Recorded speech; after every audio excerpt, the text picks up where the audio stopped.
నేను రాసినటువంటి పుస్తకం సత్యమార్గం. అందులో ఒక టాపిక్ ఏంటంటే ధ్యానానికి ఆటంకాలు.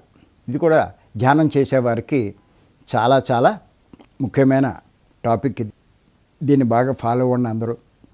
ధ్యానంలో పురోగతి సాధించాలని, ఎదగాలని చాలామంది అనుకుంటూ ఉంటారు. అటువంటి వారు వీటిని కాస్త దృష్టిలో పెట్టుకుని సాధన కొనసాగిస్తే మంచి పురోగతి ధ్యానంలో సాధించవచ్చు. అంచేత ఈ ధ్యానానికి ముఖ్యమైన ఆటంకాలు ఏంటో ముందు మనం తెలుసుకుందాం. 1 అహంకారం, 2 మమకారం. సహజంగా ఒక్కొక్కరిలో ఒక్కొక్క రకమైనటువంటి అహంకారం ఉంటుంది.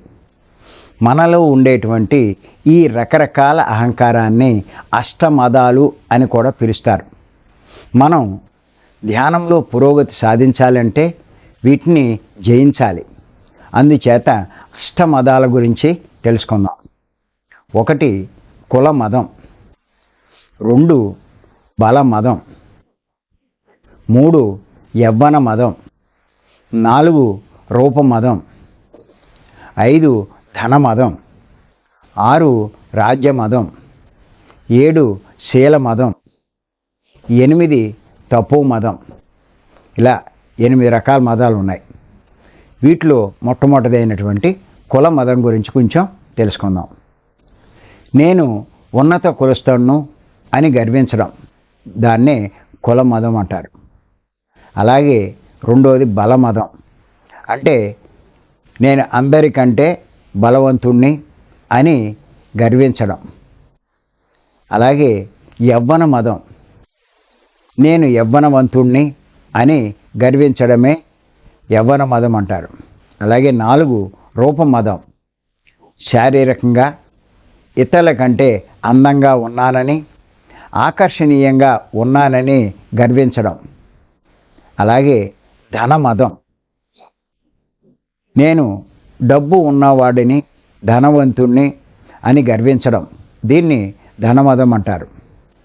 అలాగే రాజ్య మదం, 6వది, పదవులు సంపాదించి నేనే పదవులు పొందగలిగాను అని గర్వించడాన్ని మరి రాజ్యమదం అంటారు.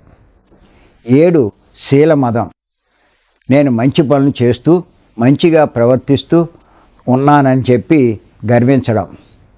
8 తపో మదం, ఆధ్యాత్మికంగా ఉంటూ తానే ఈ సాధన చేస్తున్నానని, తానే ఎంతో ఎదుగుతున్నానని, మరి అందరికీ చెప్తున్నానని, ఇతరుల కంటే తన సాధన అధికంగా ఉందని గర్వించడం. ఇలాంటి మదాలు ఎవరిలో ఉన్నా సరే వారు ఎదగలేరు. అంచేత ప్రతి ఒక్కరూ పై వాటిలో ఏదో ఒకటి, లేకపోతే కొన్ని రకాల గర్వాలతో సహజంగా జీవిస్తూ ఉంటారు. పైకి కనబడకపోయినా లోపల అహంకారంతో విర్రవీగుతూ ఉంటారు. అలా నేను అనే అహంకారంతో విర్రవీగేవారు ధ్యాన సాధనలో పురోగతి సాధించలేరు. అలా నేను అనే అహంకారంతో పాటు నాది అనే మమకారం కూడా ధ్యాన సాధకులకు మరి ఆధ్యాత్మిక పురోగతికి ఆటంకమే. మరి ఈ మమకారాలను ఏమంటారంటే ఈషణత్రయం అంటారు. అవేమిటో తెలుసుకుందాం. 1 ధనేషణ. ధనేషణ అంటే ధనం మీద మమకారం. అలాగే 2 ధారేషణ, అంటే భార్య మీద కానీ భర్త మీద కానీ మమకారం. అలాగే పుత్రేషణ, అంటే పిల్లల మీద మమకారం. ఇలాంటి నావి నాది అనేటువంటి మమకారం కూడా ధ్యానానికి ఆటంకాలే. అలాగే ఇటువంటి మమకారాలు మరి అహంకారం లేకుండా ఉండాలి. మరి అలాగే ఇంకా 6 రకాల బాధలు కూడా ధ్యానానికి ఆటంకాలే. వీటిని షడూర్మాలు అంటారు. అవేమిటి అంటే ఆకలి, దాహం, 3 శోకం, 4 మోహం, 5 జననం, 6 మరణం. ముందు ఆకలి. ఆకలి కూడా ధ్యానానికి ఆటంకమే. అందుకే బుద్ధుడు మధ్య మార్గాన్ని బోధించాడు. అంటే ఆకలితో ఉండకూడదు, అతిగా తినకూడదు, మితాహారం తీసుకోమన్నారు. అంచేత ఇది గుర్తుంచుకోవాలి ధ్యానం చేసేవారు. 2 దాహం. దాహం కూడా ఆటంకమే. అందుచేత ధ్యానానికి ముందు, ధ్యానం తర్వాత కొద్దిగా నీళ్లు త్రాగాలి. అలాగే పూర్వం ఋషులు కమండలంలో మంచినీరు ఉంచుకునేవారు. అలాగే మనం కూడా ధ్యానం చేసేటప్పుడు మంచినీరు దగ్గర ఉంచుకుంటూ ఉండాలి. అలాగే 3 శోకం, జీవితంలో కలిగేటువంటి సమస్యలు, కష్టాలు, బాధలు, అలాగే సంఘటనల వల్ల మరి మనకి ఎంతో బాధ కలుగుతూ ఉంటుంది. మరి ఇటువంటి బాధ ధ్యానానికి ఆటంకమే. అలాగే 4 మోహం, కోరుకున్న వాటిని పొందాలనేటువంటి విపరీతమైన వాంఛనే మోహం అంటారు. ఇది కూడా ధ్యానానికి ఆటంకమే. 5 జననం, జన్మించడం వల్ల కూడా ఇంద్రియ సుఖాల మీద వాంఛ కలుగుతుంది. మరి అది కూడా ధ్యానానికి ఆటంకమే. 6 మరణం, మరణ భయమే కాకుండా అనుకోకుండా సంభవించేటువంటి మరణం కూడా చేసే సాధనకు ఆటంకం. అలాగే మనకున్న బలహీనతలు, వ్యసనాలు కూడా ధ్యానానికి ఆటంకాలే. వీటిలో 7 వ్యసనాలు ముఖ్యమైనవి. అవేంటో చూద్దాం. 1 జోదం, 2 వ్యభిచారం, 3 మద్యపానం, 4 హింస, 5 ప్రతి చిన్న విషయానికి శిక్షించే గుణం, 6 పంతం అంటే మొండు పట్టుదల, 7 దుర్వ్యయం అంటే డబ్బు వృధాగా ఖర్చు పెట్టడం.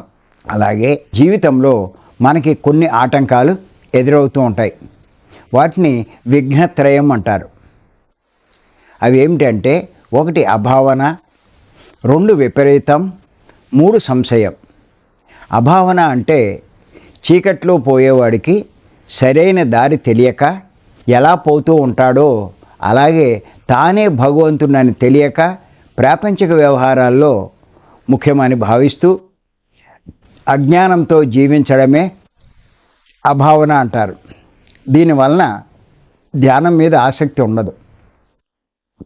అలాగే విపరీతం, చీకట్లో చెట్లను కానీ స్తంభాన్ని కానీ చూసి దెయ్యమనో దొంగనో భావించినట్లుగా ఈ ప్రాపంచిక భావంతో ఇతర దేవతలను బ్రహ్మంగా భావించి పూజించడం విపరీతం అంటారు.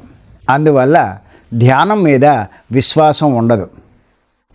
అలాగే 3 సంశయం, అలా చెట్టుని చూసి దెయ్యమని భయపడే వారికి దారిని పోయేవాడు అది దెయ్యం కాదు చెట్టు అని చెప్పినా ఇంకా భయపడుతూ ఉంటే వాడి వల్ల పరబ్రహ్మం అని తెలిసినా కూడా తాను మానవుణ్ణి, దేవుడు వేరే ఉంటాడు అనుకుంటూ తాను మానవుడు కాబట్టి కష్టాలు వస్తాయని అనుకోవడమే సంశయం అంటారు. ఈ సంశయం వల్ల ధ్యానంలో పురోగతి సాధించలేరు. అందుచేత ధ్యానంలోకి రారు, ధ్యానం చెయ్యరు. ఒకవేళ వచ్చినా ధ్యానాన్ని కొనసాగించలేరు. అందుచేత ధ్యానం చేసేవారికి అహం బ్రహ్మాస్మి అన్న వేదవాక్కుల మీద సంశయం ఉండకూడదు. అలాగే ఇంకా కొన్ని దోషాల వల్ల కూడా ధ్యాన సాధనలో పురోగతి సాధించలేరు. వాటిని పంచమలములు అంటారు. అవి 1 తిరోధాన మలం, 2 మాయయే మలం, 3 మాయా కమలం, 4 కార్మిక మలం, 5 అణువ మలం.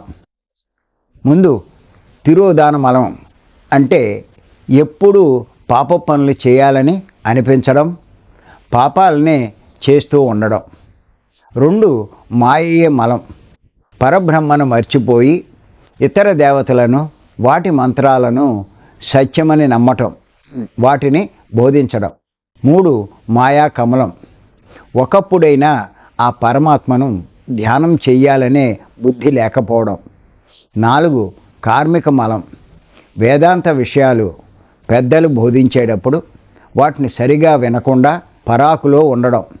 5 అణువ మలం అంటే బ్రహ్మజ్ఞానం గురించి తెలుసుకునే అవకాశం కలిగినా కూడా దాని మీద శ్రద్ధ చూపించకపోవడం. అందుచేత ధ్యానం బాగా కుదరాలన్నా, ధ్యానంలో మంచి స్థితికి ఎదగాలన్నా పై లోపాలు ఏమైనా ఉంటే వాటిని సరి చేసుకోవాలి. లోపాలు ఉంచుకుని ధ్యానం చేస్తే పురోగతి సాధించలేరు. ఫలితాలు కూడా నామమాత్రంగా ఉంటాయి. అంతేకాదు ఆటంకాలు అధిగమించాలి అంటే ఆహార విషయాల్లో జాగ్రత్తలు తీసుకోవాలి. ధ్యాన సాధన నమ్మకంతో విశ్వాసంతో భగవత్ సాధనగా భావించి బద్ధకించకుండా పట్టుదలతో చేయాలి. అలా సాధన చేస్తే చివరకు ఆత్మానుభూతి పొందగలం, జీవితాన్ని ధన్యం చేసుకోగలం. అందుచేత పట్టుదలగా ధ్యానం చేద్దాం.